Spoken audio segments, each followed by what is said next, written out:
Ladies and gentlemen of the Imperium, today we have accessed some wonderful footage of a Xenos skirmish on Calderis Refinery, so we're going to be analysing it. It appears the sides are split into two here. There is a blue faction led by a Licht Alpha, and a red faction led by a ominously Spanish Hive Tyrant.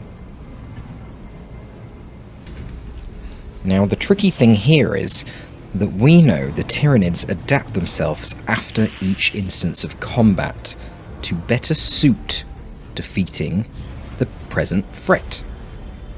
So no doubt after skirmishing with one another, they will be stronger than ever. So I figure we may as well try and evolve our own strategies, right? Let's see how Tyranids fight one another, shall we? There is an initial deviation here where the red Tyranid is opting for a Termagant versus the triple Hormagaunt opening from the blue.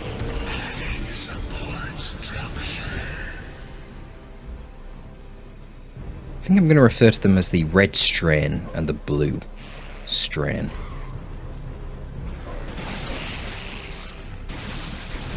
So the Termagants here are assisting the red strain, but clearly due to the inferior DPS of the Termagants compared to the Hormagaunts, the double Hormagaunts here is going to secure the victory. But here comes some Spore Mines.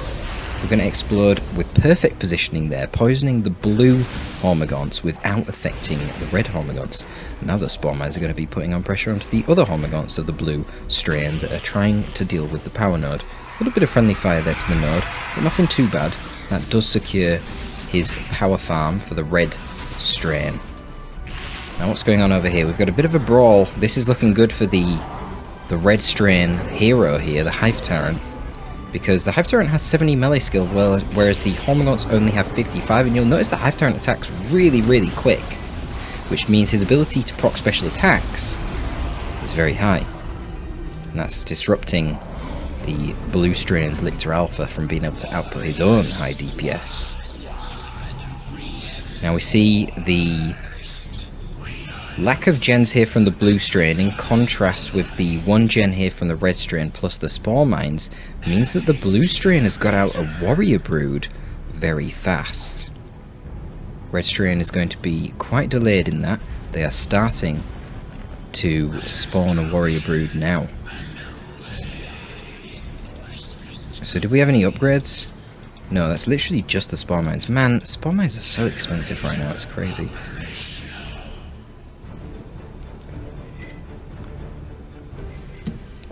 Guess what is it? 225 requisition Spore Mine in a gen. So, yeah, that would set you back quite a lot, wouldn't it? Interesting thing is that he doesn't even have that much more power. I mean, the blue strain now has managed to build all 3 gens. I would have thought that that only happened fairly recently. The red strain Spore Mines don't realise they've been attacked and are just gobbled up quite promptly. The Licht Alpha is forced off rapidly there, but these Hormagaunts are lying in waiting. Yeah, they're going to start taking the map. Red strain currently owning the central VP. Ooh, and the red strain has opted for a Barb Strangler here. Interesting. I would expect versus a spam of melee that the red strain Hive Tyrant would probably don some rending talons for that seismic roar ability. Certainly against triple Hormagaunts that sounds like it would be very good. Quite fortunate there for the red strain managing to tag one of those warriors, causing a bit of backlash onto the Hormagaunts, and then they get caught out again by the pursuing red strain Hormers, which are outnumbering them right now, and also in Synapse. But blue strain is just splitting up his Hormagaunts, sending them all over the place, trying to gain map control. So he's not had control of the central VP for a very long time now. So he's starting to bleed a lot of victory points, is our blue strain. Very sneaky though with his Hormagaunts here. Sneaks them all the way around and past nearly everything. gets them onto the gen farm again. Trying to secure a technological lead is Blue Strain.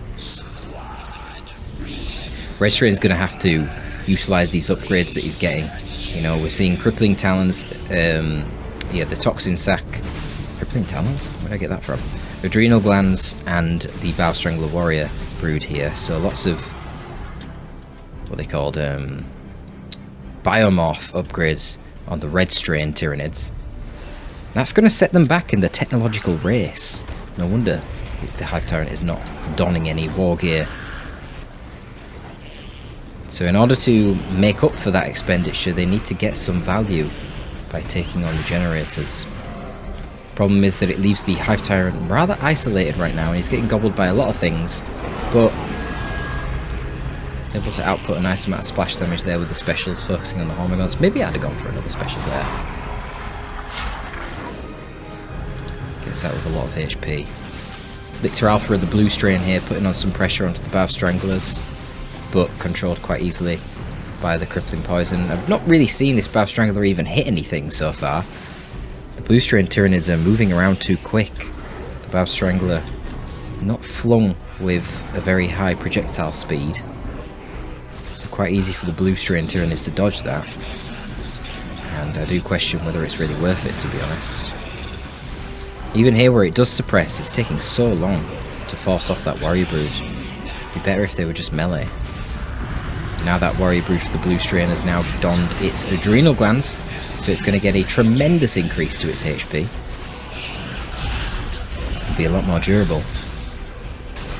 So the Red Strain Tyranid is realising it needs to adapt itself and has started its own Tier 2 tech. Interesting to go for the Venom Brood for the Blue Strain. I would assume that that is going to be, well, yeah, it's obviously going to be Death Spears. Against another Tyranid, you definitely would not go for the Venom Cannons. I mean, technically, you would have mild utility, killing Shield Wall Tyrant Guards, but, you know, come on. Who cares? Just kill it when it's not a Shield Wall with your Death Spears. Whilst also killing everything else with the Death Spears.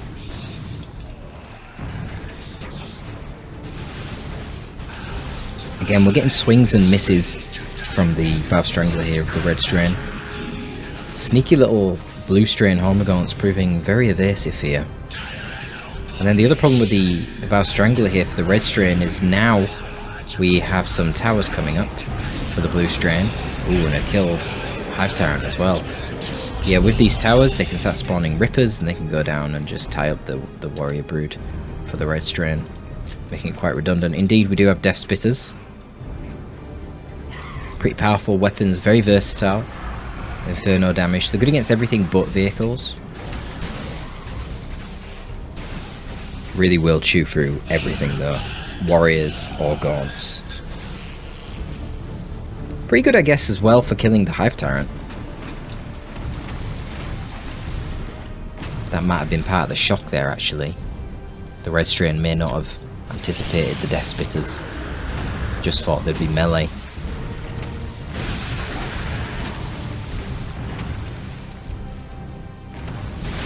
Yeah, we're not really seeing too much value coming out of this. Oh my god.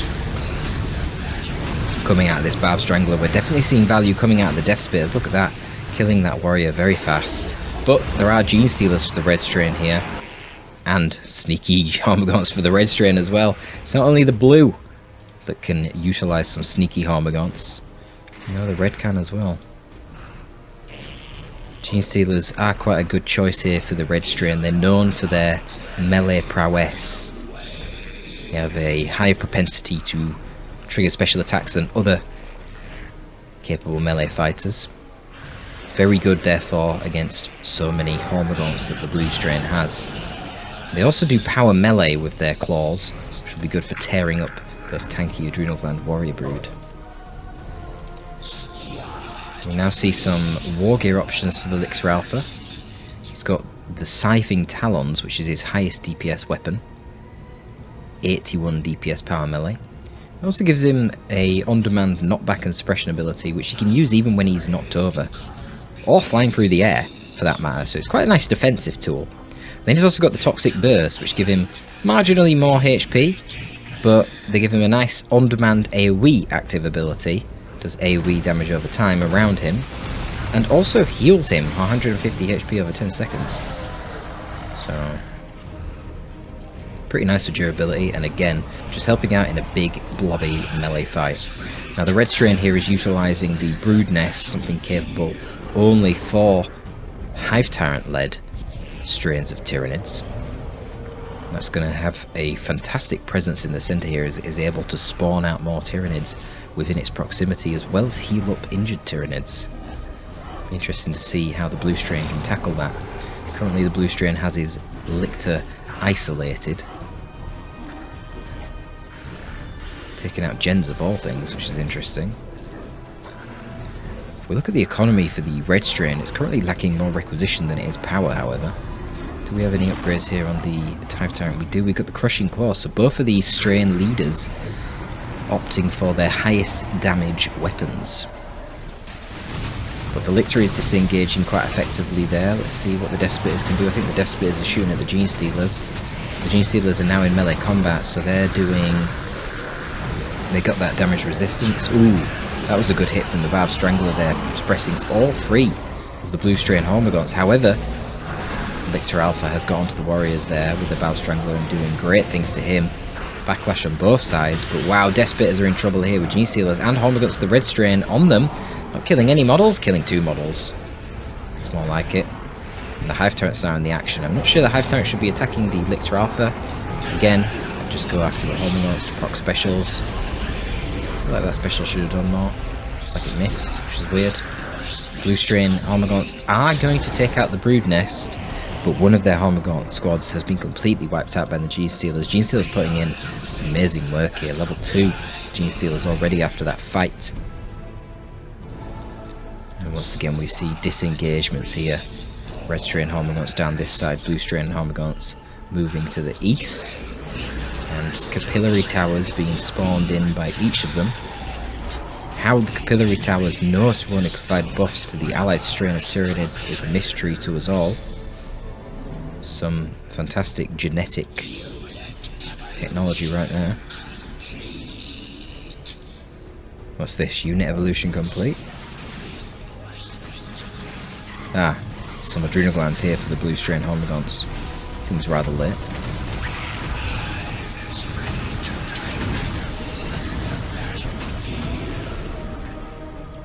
Death Spitters once again proving quite useful. I think those Gene Stealers were out of their synapse range for a lot of that, so they take extra damage.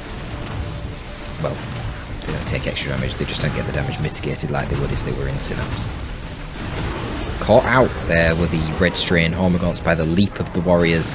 But now the blue warriors are caught out by Gene Stealers, supported by the Hormagaunts with the synapse in the back. Not a good situation. Yeah, these warriors need to retreat. Power melee from the Gene Stealers is going to rip them to pieces. But there is the toxic burst from the Lictor Alpha, so the red strain is going to disengage to not deal with that. Cripple them with a crippling poison from the Termagants. Termagants reminding the blue strain here of their presence and their utility. Lictor tries to flesh up in one of these warriors. Can he get the kill? I don't think so. He needs to get out. And nothing contesting the Hive Tyrant here of the red strain. So he's going to get on the natural VP of the blue strain, who is instead opting, well, was opting for a Neurothroat, but it's changing its mind. Assessing the threats, making some sort of foul Xenos calculation, no doubt.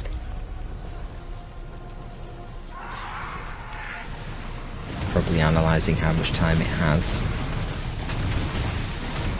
Can it wait to get a Swarm Lord out? Or does it need something on the field right now? The red strain has also managed to get to tier 3, but is behind in terms of resources. Both of them have fully functioning power farms right now.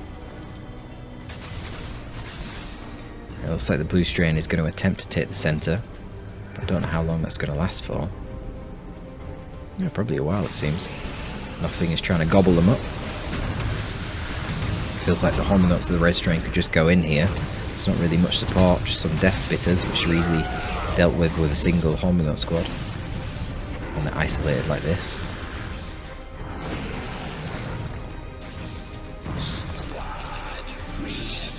Bab Strangler shutting down this warrior brood here for the blue strain. Can the Hormagaunts kill one of them though? No, they cannot. Not today. But here come the Gene Stealers. We know what they can do. Gene Stealers proving very effective here for the red strain.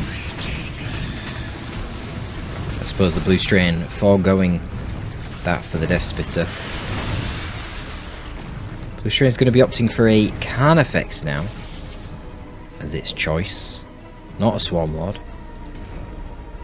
Perhaps feels like they're losing too much map control and VPs need something sooner. Carnifex will be difficult for the red strain to deal with due to its vehicle armor. So you could change the weaponry on the Gene Stealers, and then they will do heavy melee to be able to hurt the Carnifex. But then they will actually lose effectiveness against heavy infantry by not having the power melee. Again, you see the toxic cysts here coming out of the Lictor Alpha. Really scary for Gaunts.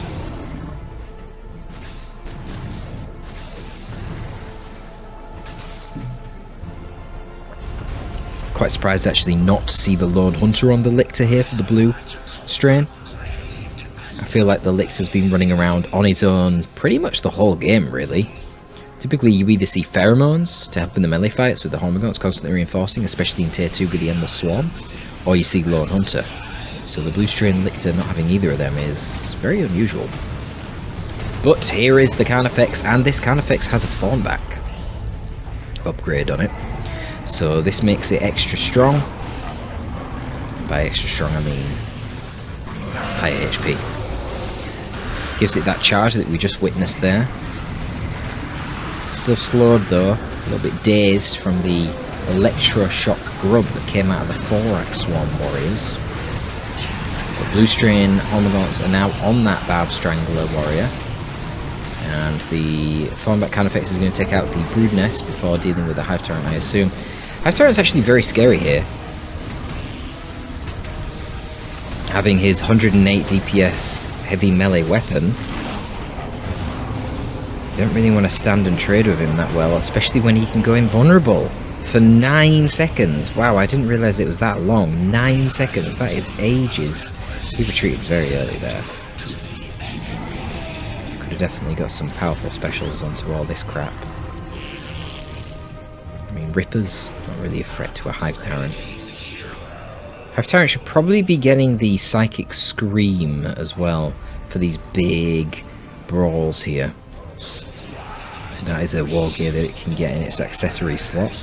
Just reduces the damage of enemies around it for a certain period of time, and you know, when you're having a massive fight with all of your troops, debuffing the damage of every single enemy on the screen is going to be very, very impactful. Gene Stealers currently uncontested. They do have their Rending Claws, so they will be able to do some damage to the warriors, but Blue Strain losing the Hormagaunts there. Rippers definitely don't want to be fighting a Gene Stealer squad. The warriors coming in, as long as the supporting fire of the Death Spitters will force off the Gene Stealers there for the red strain. And the Lictor proving to be a pain in the ass as usual. He does now have his Lone Hunter, and that really does make him a pain in the bout. I don't know whether to say backside or booty then. The booty. Pain in the booty. 40% more damage, 25% damage resistance just from that upgrade. As long as he's away from his allies. Indicated by the orange circle, you see he gets too close, he no longer has the orange circle. Very, very powerful. You see how durable he was there, taking barely any damage from the Termagants. But Red Strain has accumulated a lot of resources. It'll be interesting to see what he's going for. Presumably he wants to spawn a Swarm Lord. Death Spitter's really hurting this Power Strangler Warrior Brood. Going to be tied up here. No melee to support it, unfortunately. Going to get ripped to pieces in melee. Blue Strain does notice and calls them back. Some of them are going to die. They're scared of the Carnifex though. And a second Carnifex for the Blue Strain is what it's going to be right now. I guess you can make that one a Venom Cannon to shoot down enemy Carnifex. or Swarm Lords. Though honestly, I'm not sure how effective that's going to be, because this guy can run into it and beat it up close, and you can spawn Rippers, and they could tie up the Venom Cannon. So, I'm not sure. I think the Blue Strain would be better off saving up for their own Swarm Lord, honestly. This Hive Tyrant is going to be very impactful. Ooh, nice charge there. That Blue Strain Carnifex charging straight down and just crushes the Hormagaunts as they're trying to retreat away. Here comes that Exoskeleton invulnerability again. 9 seconds of that shit. 9 seconds to output 108 heavy melee DPS. So that gets halved. Heavy melee damage does half to vehicle armor. So literally, if you just stand and trade with him while that ability is active, he's taking off 450 HP. More, even. Like 500 or so HP off that Carnifex. For free. Kinda crazy. It's like a quarter of its HP more. Damn. Right now, you see the power of the Rending Claws doing some good damage, but yeah, special attacks would be the bane of it. So you really don't want your Hormagaunts near this Carnifex, because if the Hormagaunts are fighting this Carnifex, the Carnifex is more likely to proc its specials, and that's very scary. It's going to be a second form back. I think that's actually the better idea. I don't think a Venom Cannon is going to be effective at all with this terrifying Hive Tyrant moving around. And the Swarm Lord reveals itself. Ah, and a Venom Brood being called down now by the Blue Strain on the back of this double Carnifex play. Blue Strain Lictor Alpha can go take the victory point, and the Venom Brood can help protect these Carnifex from the Swarm Lord. Carnifex, by the way, is the plural for Carnifex. Did you know that?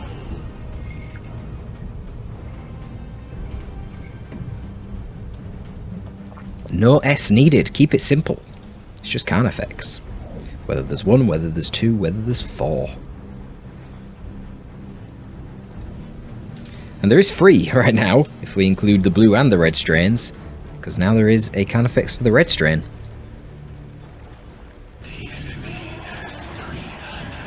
Now I wonder if the red strain Carnifex wants to go for a Venom Cannon. Probably would be good for him. Now you'll notice that the Carnifex actually does get a speed buff from being in proximity to its own Swarm Lord, which is pretty huge for a Carnifex because it's a walker at the end of the day. Having more speed on walkers is very impactful, and it having a Venom Cannon would be quite nice in combination with the speed buff to keep distance from the Blue Strain melee Thornback Carnifexes. This is quite a scrap here. Termagants of the red strain getting tied up, Lictor getting chopped to pieces, mauled by the red strain Carnifex there. What the blue strain Carnifex is trying to deal with. Oh, one of them's at base healing, so only one of them is present in this fight. And the Swarm Lord has now got onto the blue strain Venom Brood, tying it up. The Electroshock Grub goes in there, but the blue strain Carnifex is going to try and charge out, knocking over some Gene Stealers, but now it's surrounded by 3 squads with heavy melee. Doesn't look like the Gene Stealers want to engage. No, they do. They're turning back around. They're going to fight. The problem here is the Gene Stealers are reinforcing off the Swarm Lord as well as getting a speed boost. The Swarm Lord actually probably wants to stop attacking it and just let the Gene Stealers fight it. He's currently path blocking his own Gene Stealers. I wonder when the cooldown for the Electroshock Grub is going to come off. Ooh, farm back. Turning around, taking a swing. Somehow doesn't kill that warrior. How did that not kill him? Bizarre. Nice special attack there from that Carnifex. And the Electroshock goes onto the wrong one, but the red strain calling in a Tyranna formation here. Doing damage, but will it wipe anything? Blue strain Hormagaunts isolated at the bottom, and the Death Spitter Venom Brood very injured here. Note that the Synaptic Backlash from the Synapse creatures will hurt the Carnifexes, dropping... I just said Carnifexes, what a fucking idiot. Will hurt the Carnifex, dropping 10% of their HP when they go down. So this is quite dangerous, watch. Nope, they're not killing it. They're not killing it! The Warrior Brood gets out, but the Venom Brood here for the blue strain, outputting good damage here onto the Carnifex. Ooh, nice special! Brutal. Bang! Look at the 10% I was talking about. This is very dangerous. You should not be sending in that blue strain warrior brood. You're only going to hurt your own Carnifex. Very late actually in getting the farm back upgrade here for the red strain Carnifex. Didn't go for the venom. It's just a melee brawl. Hive Tyrant guarding the natural victory point of the red strain. These are Death Spitters, right? Yep. So they're not really going to do that much against the Carnifex. As I said before, they're Inferno. So the one thing that they don't hurt, really, is vehicles. The red strain Carnifex is going to backpedal back to the base and heal up. Imagine the red strain Swarmlord is going to stay in play. Constant little dance around the points on the side of the map from the different Hormagaunts of the factions here.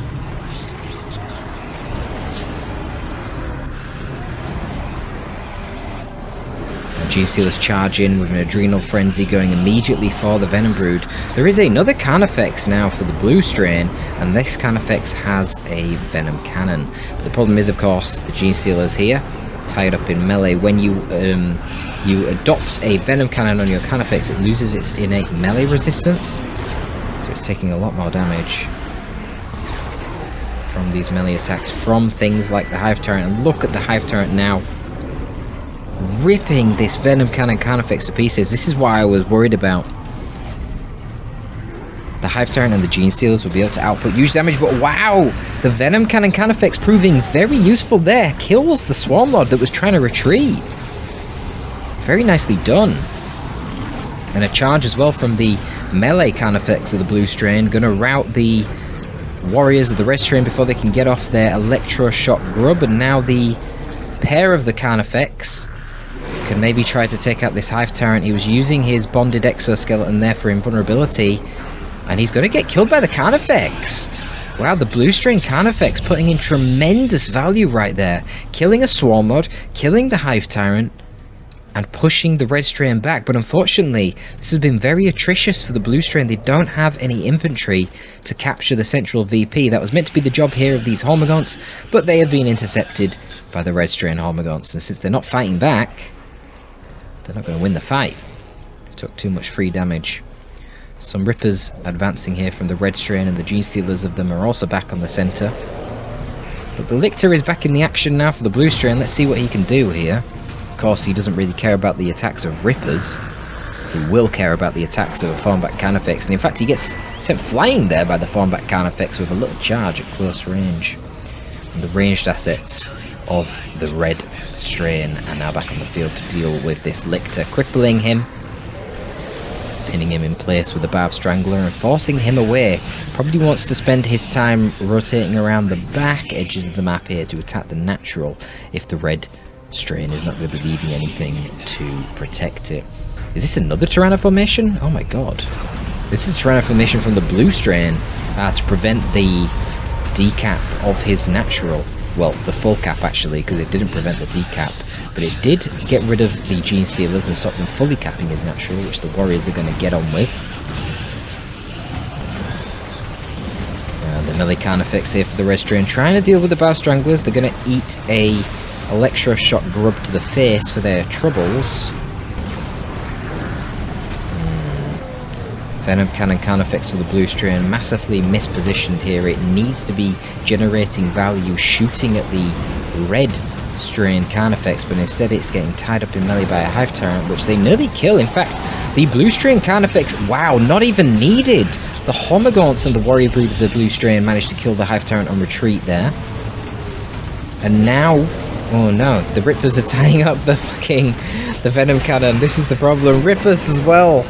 Rippers and the Hive Tyrant, so many things to tie up this Carnifex. It's very difficult for it to get much value done.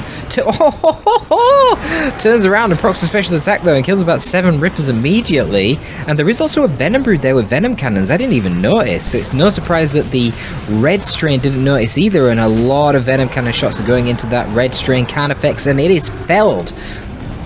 Only 20 VPs though for the blue strain, so they are very lax, and that is another Tyranno formation from the red strain in a desperate attempt to stop the decap in the center, but it's not going to be enough. I don't think, though. The backlash nearly kills the form back Carnifex of the red strain, and maybe with the adrenal gland... Oh my god. I was going to say, maybe with the... not adrenal gland, what the hell are they called? Rending claws on the gene sealers of the red strain, they can take out this Carnifex, but it doesn't matter, there's no time left. The Hive Tyrant of the red strain, too slow. No. What am I talking about?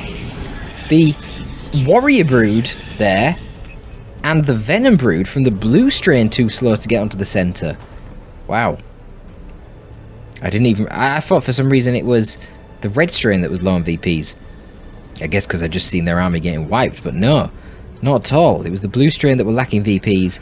I don't know what they were doing in the mid there. If they were lacking VPs so much, it seems like they were faffing around, fighting, too intently, charging the Carnifex forward and trying to save that and all that nonsense. When really, you just need to get on the damn VP, but there you go. Runs out of VPs does the blue strain, so in this instance, it's going to be the red strain winning the fight, even though they lost the battle. Isn't that incredible? The strategy of the Tyranids, and now they can reclaim all the biomass and come back even stronger. Well, I hope you learned something from that, folks. Thank you for tuning in. If you want more of this kind of thing, you know where to find it. Check out the Patreon and support the channel. That is all from your boy Torpid this time. I am going to be signing out.